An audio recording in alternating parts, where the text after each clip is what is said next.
السلام علیکم ویورز، بسم اللہ الرحمن الرحیم۔ آج ہم ماضی کی ایپیسوڈ 2 جو ہے وہ پڑھ رہے ہیں۔ عیدو نے کوشش کی تھی کہ بچوں کی تعلیم کا سلسلہ جاری رہے، لیکن اس کی بڑھتی ہوئی بیماری نے بستر پر لٹا دیا تھا۔ مکان تبدیل کر کے چھوٹا سا کچی آبادی میں لے لیا تھا اور آمدنی کے لیے ایک ٹھیلا خرید کر مونگ پھلی خشک میوہ جات بیچنے لگا، لیکن حالات قابو سے باہر ہو گئے تھے۔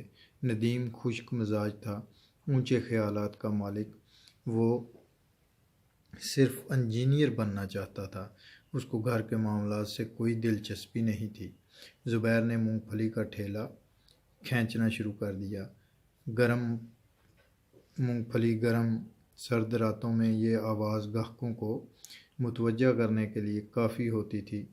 والدین کی دعاؤں سے کام میں کافی برکت ہو رہی تھی اور عیدو کے مقابلے میں زبیر کی بکری کئی گنا زیادہ ہوتی تھی۔ دن گزرتے رہے، عیدو کی بیماری بڑھتی رہی۔ زبیر کی پڑھائی چھوٹ گئی تھی، جبکہ اس نے ندیم اور کائنات کی تعلیم جاری رکھنے کے لیے دن میں بھی محنت شروع کر دی تھی۔ عیدو اکثر ندیم کو ٹوکتا تھا کہ تجھے والدین کی پرواہ ہے نہ ہی بھائی کی۔ لیکن ندیم ٹینشن نہیں لیتا تھا، اسے وقت پر ہر چیز تیار چاہیے ہوتی تھی۔ کائنات بڑی حساس لڑکی تھی، اس نے ڈاکٹری کا ارادہ ترک کر کے گریجویشن پر اتفاق کیا تھا اور اب پرائیویٹ اسکول میں ٹیچری کر رہی تھی۔ ندیم انجینئرنگ میں ایڈمیشن نہیں لے سکتا تھا اور آئی ٹی میں 3 سالہ ڈپلومہ کر رہا تھا، لیکن اس کے مزاج نہیں بدلے تھے۔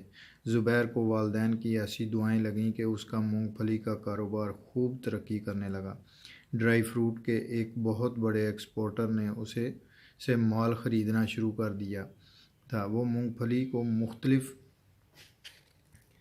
ذائقوں میں تیار کر کے پیک کرتا اور ٹھیلا بھی لگاتا تھا۔ کیونکہ رات کو فراغت ہوتی تھی، لہٰذا اس نے پڑھائی کا سلسلہ دوبارہ شروع کر دیا۔ MBA کرنے کا ارادہ برقرار تھا۔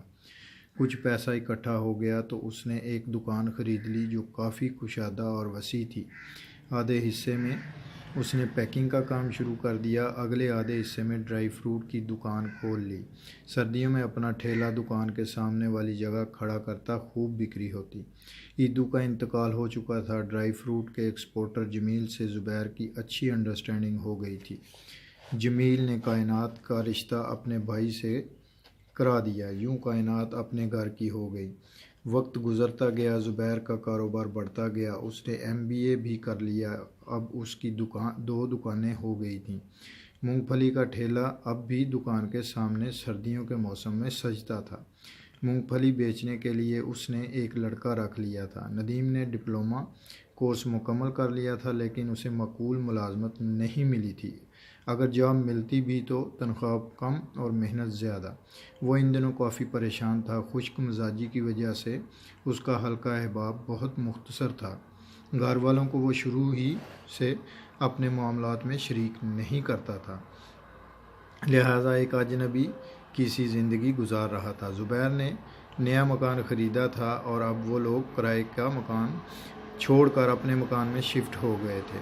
زبیر اور اس کی امی بہت مسرور تھیں، ان کے مشکل دن گزر گئے تھے۔ زبیر اپنی دکان پر بیٹھا تھا کہ ندیم آ گیا۔ اس نے بھائی کے ساتھ مل کر دکان پر کام کرنے کے لیے کہا تو زبیر خوشی سے پھولے نہ سمایا۔